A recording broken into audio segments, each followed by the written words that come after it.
Daredevil Born Again Season 1 has finally come to an end, and I'm here to talk about it. I've been kind of reviewing this show in sections. I watched the first couple episodes, reviewed the first couple, then I watched the next couple, reviewed the next couple, and now it's over, and I'm going to review, well, what I thought of the whole season in its entirety. And essentially, I liked it, but I didn't love it. But the last two episodes definitely elevated it to heights that I didn't think it was going to get to.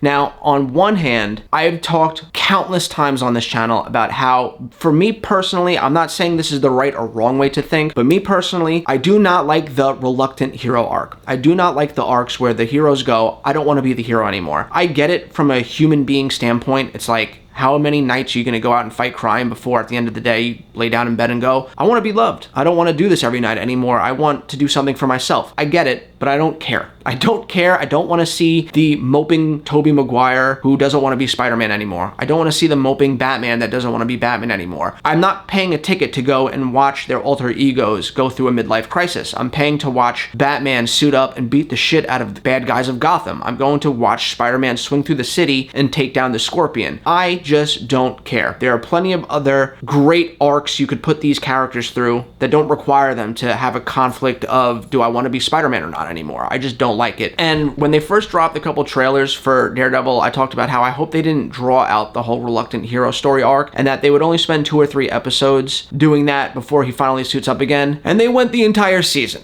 of essentially him not becoming Daredevil until like episode 6 or 7 or something like that. Now, I didn't outright hate the show because of it though, because the writing was really well done. But to my surprise, as well as I thought that show was written from a courtroom procedural aspect, I was a little taken back by just how much better episodes 8 and 9 were. And I was, well, today years old when I discovered that the first 7 episodes were actually 90% of what the original showrunners of the show were doing before Kevin Feige came in and fired them because he didn't like where it was going. And then they hired the showrunners of the Punisher show to come in and kind of fix what they already did and then add a couple episodes toward the end to really elevate it. And that's kind of why tonally the first 7 episodes felt like one thing, like a really good courtroom drama with a good midlife crisis story going on with Matt Murdock not knowing if he wanted to be Daredevil. And then the last 2 episodes felt like a thriller and were really brutal and really violent. And again, it's because they got the showrunners of The Punisher to come in. But upon further reflection of the show and watching the last 2 episodes, as much as I loved the last 2 episodes, I felt very underwhelmed with the season because as a whole, they didn't really solve anything. There was no satisfying ending. There was no conclusions, nothing concluded in a way that had a bow on top. This whole season really felt like setup for season 2, which is clearly Daredevil reassembling the Defenders. But then I started thinking and I was like, holy shit, this whole show was essentially Infinity War. They took the exact same premise, copy and pasted it into a Daredevil show where it's really the bad guy shows up, we watch them ascend, and we watch them win in the end with the hero losing the battle only for them to have to,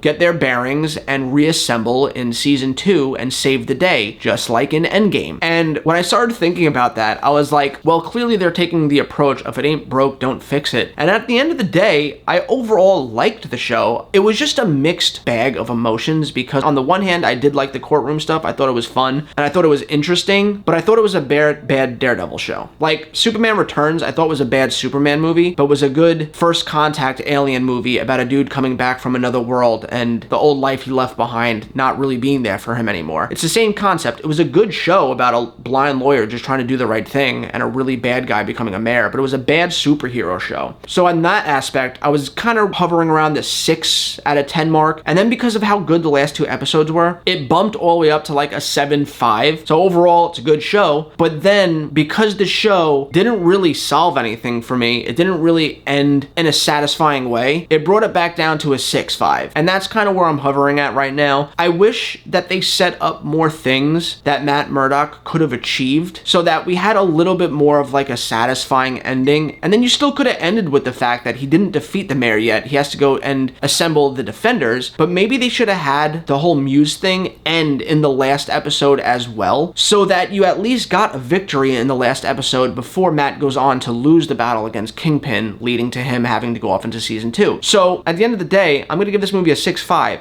It's good, but it ended a little unsatisfying, and it took a little too long to get the Daredevil we all wanted. And I feel a little bit better about going into season 2, because now the entire season is going to be done by the showrunners of The Punisher and not just the last 2 episodes, and they clearly know what makes Daredevil work. They clearly know what we want. I absolutely loved the carnage that took place in the last episode. That was Punisher Unleashed. We have never seen the Punisher that violent before, and we have never seen Matt Murdock that violent before. And to see the Kingpin literally rip a practical head in half and have guts falling out of the broken jaw of the man he just ripped in half, I am so excited that Disney allowed this to go full R-rated, and I'm so excited to see where they go from here. Now, I am curious how they're going to tackle this in the overall larger picture of the MCU, because, not for nothing, Spider-Man would never let this go. And I know that Kevin Feige and all the showrunners talked about how contractually they are not allowed to put Spider-Man in TV shows, so we're not going to see him show up. But if this is part of the same MCU universe that all of the larger live-action movies are taking place in, they need to do a good job of explaining where the hell the Avengers are when New York City just went on martial law. Why is Spider-Man, who lives in the city, not there to help them? Why is nobody coming to aid Daredevil when this is all happening? No one's checking in on why the city is in martial law. They have a lot on their shoulders in terms of explaining that to us, and I hope that they can deliver on that. But, you know, only time will tell. If nothing else, I'm really excited to see what more practical blood and carnage we're going to get in season 2.